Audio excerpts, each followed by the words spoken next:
Welcome to Iconic Paved Tracks, the podcast where we dive deep into the thunderous world of high-banked pavement ovals. The places where tire strategy turns into all-out war, where door-to-door racing at triple-digit speeds separates the brave from the broken, and where the roar of the pavement shakes the heartland. I'm your host, Sal Ferguson, and today we're kicking things off with a true American racing icon, Winchester Speedway, the world's fastest half mile. If you've never stood on those 37-degree banks, close your eyes and picture this: a half-mile asphalt bowl so steep it feels like the cars are climbing walls. Drivers pin the throttle through the turns, fighting centrifugal force that wants to rip them skyward, while gravity and tire grip fight back. Precision isn't optional here, it's survival. One wrong twitch of the wheel, one mistimed brake application, and you're riding the wall or spinning into the infield grass. This is where speed meets strategy, where tire wear becomes the silent killer of championships, and where legends are forged lap after grueling lap. Let's roll back the clock. In 1914, farmer Frank Funk started carving out a clay half-mile oval on his land near Winchester, Indiana.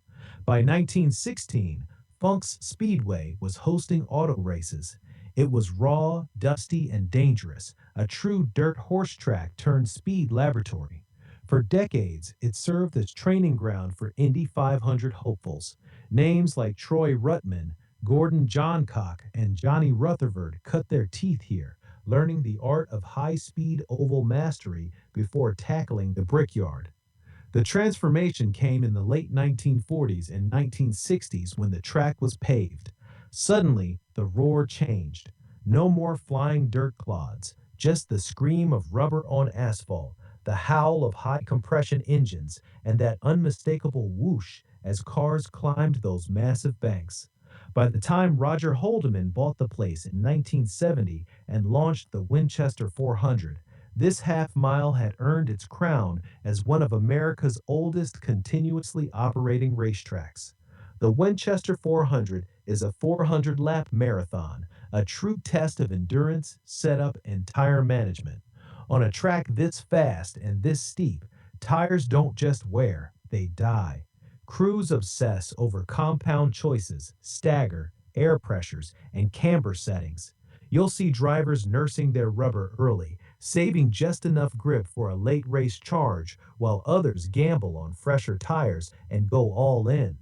Door-to-door battles erupt as leaders fight traffic, using the high line to carry momentum or diving low to steal position. It's chess at 140 plus miles per hour. One of the most iconic moments came in 1973. Don White, the Richard Petty of the North, clinched his sixth USAC Stock Car Championship right here at Winchester. White was a master of these high-banked ovals, smooth, precise, and relentless. His win that day wasn't just a victory, it was the capstone on a legendary career built on heartland pavement. Winchester's 37-degree banking makes it the steepest active racetrack in the United States. That tilt launches cars into speeds that feel impossible on a half mile. It's earned the world's fastest half mile title for a reason. The high line becomes a rocket sled, the low groove a knife fight arena. You'll hear drivers talk about feeling the track, that delicate balance where the car is loose enough to rotate but planted enough not to wash out. Precision under pressure, pure adrenaline. Over the decades, stars have lit up these banks. Rusty Wallace, Mark Martin, Kyle Busch, Jeff Gordon, Tony Stewart. Even modern standouts like Chase Briscoe have felt the pull of Winchester's history. It's a proving ground.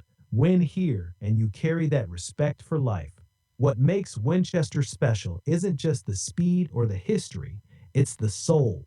One of America's oldest operating tracks, still delivering that raw, unfiltered pavement roar in the Indiana countryside. It's heartland racing at its finest. Families in the grandstands, the smell of methanol and hot rubber in the air, and that unmistakable sound of big power on steep concrete. No frills, just speed, skill, and survival. That's our deep dive into Winchester Speedway. Next time on Iconic Paved Tracks, we'll tackle another high banked cathedral and the tire wars that define it. Let us know what you think and if you like Iconic Paved Tracks by emailing us at heartlandsportsradio@gmail.com. Until then, keep the hammer down, respect the banks, and remember, on pavement this fast, every lap is a masterpiece of precision. I'm Sal Ferguson. Thanks for riding along. See you at the track.